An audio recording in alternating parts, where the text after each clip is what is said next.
I never imagined my own blood would turn against me like this. My name is Elena, and for the longest 27 years of my life, I believed family was the one thing that could never break. I had built my world around that belief. A cozy little apartment filled with baby clothes I'd folded 100 times, soft lullabies playing on repeat, and the gentle kicks of my daughter growing inside me. My husband Marcus and I were over the moon. This baby was our miracle after years of trying. But miracles can shatter in seconds. It was a rainy Tuesday evening. I was driving home from my final prenatal appointment, humming along to the radio, one hand on my belly. Then came the screech of tires, the sickening crunch of metal and darkness. They told me later I'd been hit by a drunk driver. My body was broken in places I still feel on cold nights. But the real damage came while I slept in that hospital bed, trapped in a coma for nearly 3 weeks. I woke up to the sound of beeping machines and the faint smell of antiseptic. My throat burned. My arms felt heavy. The first face I saw wasn't Marcus. It wasn't my mother or father. It was a kind nurse with tired eyes who squeezed my hand and whispered, "You're back with us, sweetheart. Your baby girl made it too. But things have been difficult." That's when the first crack appeared in my heart. My parents, the same people who had cried tears of joy at the gender reveal, who had promised to be there through every sleepless night, had made a decision while I lay unconscious. They had taken my newborn daughter, my tiny, innocent Sophia, and kicked her out of the only home she had ever known. Not to a relative, not to a trusted friend. They had her placed with child services, abandoned, like she was an inconvenience.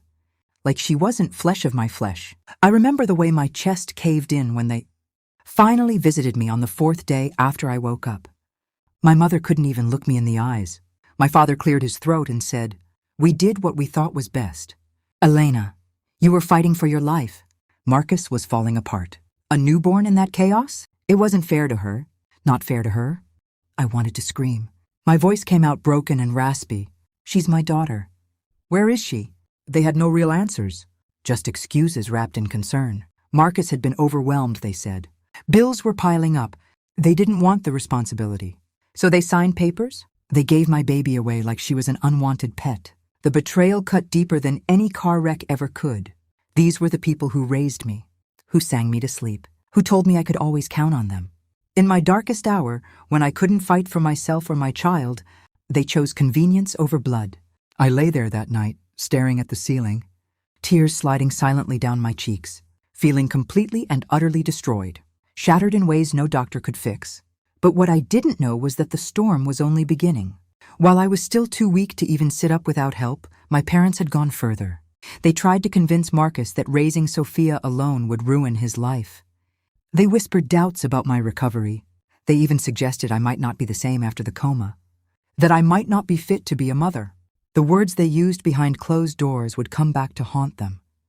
I felt so alone. My body was healing, but my spirit was in pieces.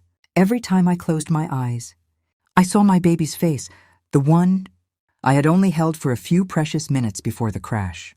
I cried until there were no tears left. I whispered her name like a prayer in the dead of night.